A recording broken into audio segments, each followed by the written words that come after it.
What are the basic steps in selling a home?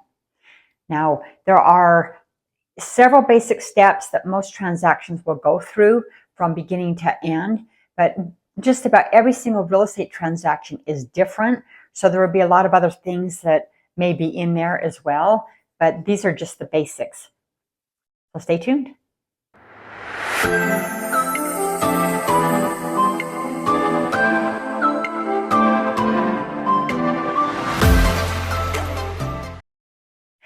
Welcome back to our channel. If this is your very first time here, my name is Laura Rosequist and I am a licensed realtor here in the state of Utah. And today we are talking about the basic steps to selling a home. Now, the very first thing you want to do is you're going to have a plan put in place. You're going to sell your home. Where are you going to go to? How soon do you need to be there? And things of that nature. You're going to find a good realtor. And a good realtor is different than just real estate agent. And I have a video on how to find a good realtor. And then you're going to, meet with that realtor, and you're going to go over timing and staging.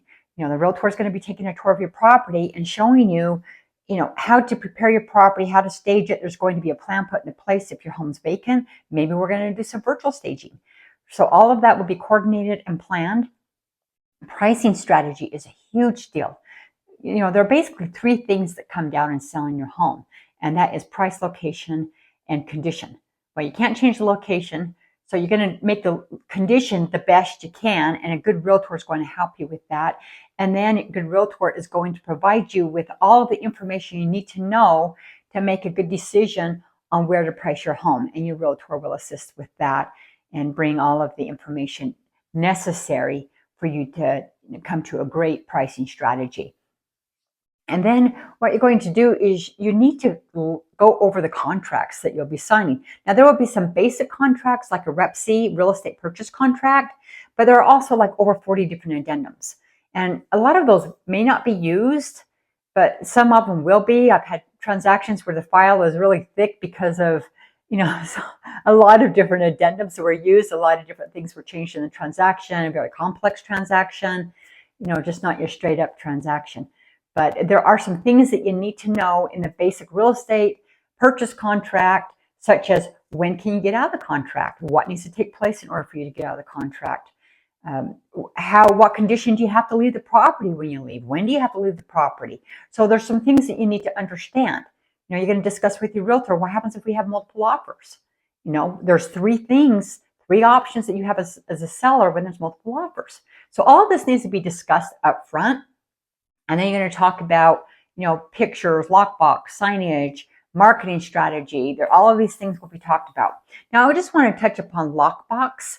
Now, there's a difference between electronic lockbox and just one of those little contractor lockboxes. You can go Home Depot and buy, that have the little spin, little code that you put in. You just turn the little spin thingies. I can't remember the name of what you call them at the moment. But anyway, those codes are put on the MLS under the agent remarks. So, we have what 10,000 agents here in the state of Utah. Any one of those could go in there and see the agent remarks and know what that code is. They could see, oh, the home's vacant, and they could decide to just swing by there and go in there.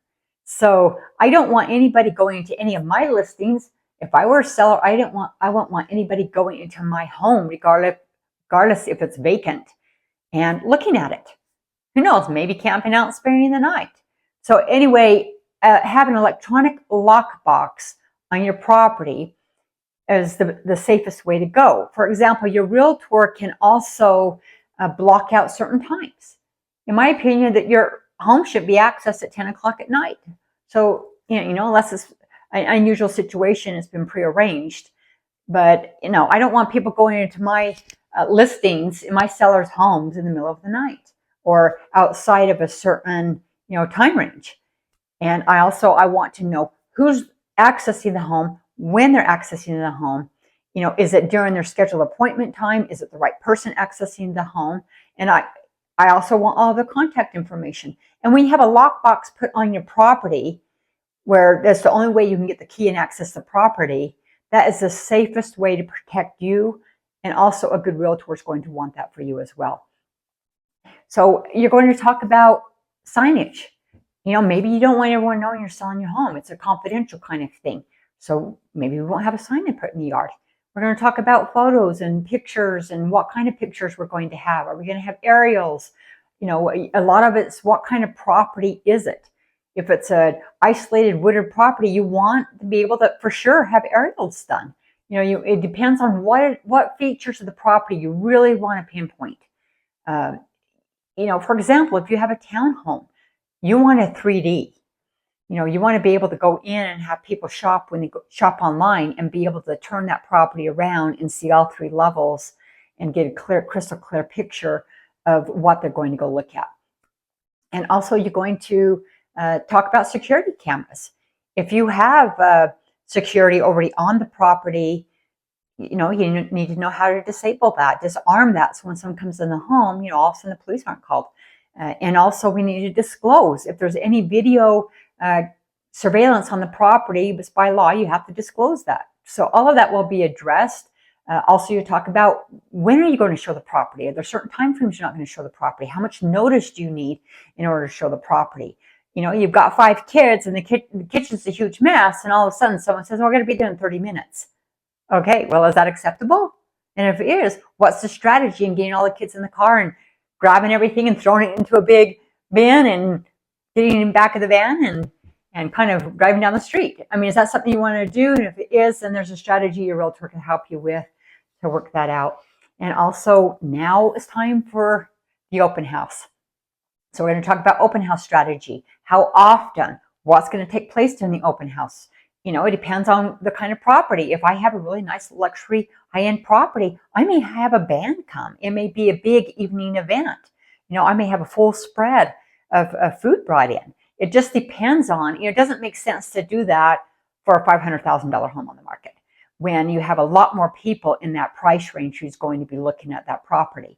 So each property has to have a different marketing strategy, and that has to be all analyzed and discussed and decided upon beforehand.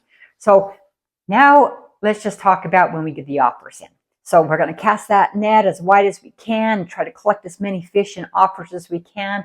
And we may get multiple offers. And so you need to discuss that strategy up front and what's going to take place when you get those multiple offers that come in and how we're going to handle that.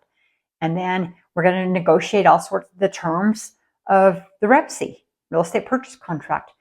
And then we're going to go into contract on those agreed upon terms with the buyer. And then the buyer is going to have to turn in some earnest money. So you'll have to collect some earnest money, or your realtor have to collect some earnest money. Now, by law, you have to deposit that into a real estate trust account. You cannot commingle it with your personal funds. That's against the law. So if you don't have a real estate trust account, you're going to have to put it with the title company. But there's also risk in doing that, because if there's a dispute, it could take both of you to sign in order to have the earnest money released to the appropriate party that it should be. And that could be a big problem. That's just a whole different animal right there. So you've got the earnest money, and then you have the seller's disclosures. So by law, as a seller, you have to provide seller's disclosures to the buyer. And there are certain specific things that have to be disclosed. And I just always tell my sellers, disclose everything. It's better to disclose it up front than have the buyer move in and, you know, discover later that maybe there's a little bit of mold in the ceiling somewhere. You had a leak 20 years ago. You had it mitigated. That's what you did, but you forgot to disclose that. And now, you know, years down the road, there's discovered there's a little bit of mold in the house. So if you disclose everything right up front, then the buyer can use that information and plan on their inspections that they have done. So you will have to give everything, including HOA information. You know, if there's any improvements that the HOA plans to do and they want to collect money from you in order to do those improvements, all of that has to be disclosed by your seller disclosure deadline. And then the buyer gets all of that information. They decide what inspections they want done. Do they want a radon inspection? Do they want, you know, radon testing? Do they want mold testing and inspection done? Do they just want a straight up inspection done where, you know, the inspector gets up on the roof and checks the roof out and checks the dishwasher and just as a straight up basic inspection? And, you know, or do they want the whole plumbing line scoped out? Now, I do recommend a plumbing line scoped out if it's a old property. Like, for example, up in the Sugar House area, Harvard Yale area up there, where those homes were built back in the 1920s, 1950s, you want to make sure that, there's not roots from trees going into those sewer lines, into those, so you're going to move in and then all of a sudden you're going to find out you're going to have to replace the whole line from the house to the street. You don't want that. And so after the buyer due diligence deadline, there will be an appraisal period. So the lender will order an appraisal. The buyer will pay for that. And, the buyer does not get to choose the appraiser. The seller does not get to choose the appraiser. There's an arm's length from that. And then so there will be an appraisal deadline. There will also be a financing deadline and a settlement deadline. And so we'll be full swing ahead on getting that loan done. There'll be a lot of follow-up. The buyer will have to do a lot of things. Sometimes it takes some prodding.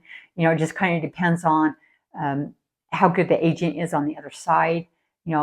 Oftentimes I'm making a lot of phone calls. I'm doing a lot of prodding. I'm, talking with the lender and make sure that things are being done. And then also there's a lot of title work that has to take place behind the scenes. And then there is settlement. Now, a lot of people confuse settlement and closing. It's actually a settlement deadline. So settlement is where you go in and you sign all the paperwork.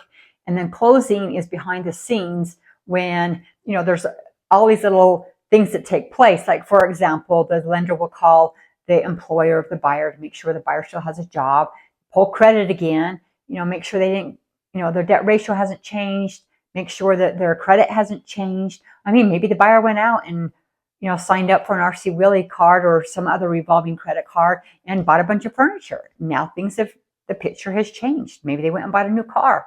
Anyway, so things can change and there's times where the loan doesn't close. So but let's assume that the loan closes. Most times they do. When the property is finally closed upon, then it's recorded. Now, once the property is recorded, it's legally owned by the buyer. However, the buyer does not get possession to the property until the terms in the contract is met. That was, both parties agreed upon prior to going under contract. So if the buyer agreed to 48 hours that the seller has to be out upon recording, then, so be it. The buyer doesn't have access to the property for 48 hours. Now, I've been in situations where there's many homes in front of the seller. So if you're a seller and you're selling to a buyer, but you're buying another property, and that seller has another property, and that seller has another property, you see the chain that could be there? And if you don't want to sell this property until you can close on the property you're moving into, oftentimes you need this equity to buy this home. But what happens if 3 homes up the line doesn't fund? Now you got a problem. So when you go into contract, you need to make sure you have the right addendums in place here, or you could be in big trouble when it comes to close on your home. And you could actually, you may be in default, have to default. So anyway, let's say it's time for possession. So now the buyer's time for possession. Usually it's coordinated with realtors and the keys are exchanged. There's a garage door opener, there's warranty manuals and other things that go with the property that would be left behind. And that's just a quick rundown on what's involved in selling a home. Now, like I said before, each transaction is different. Some are very complicated. Some involve a lot of different addendums. Some things we have to do a lot differently. But these are the basic things if there is a loan involved on what you need to go through. And meanwhile, this channel is everything about buying a home, selling a home, everything you need to know about real estate. We have real estate, market statistics, property tours, talk about relocation, moving to Utah, and building a home. Just basically, it's a one-stop all for real estate. Go ahead and subscribe, and I'll see you on the next video.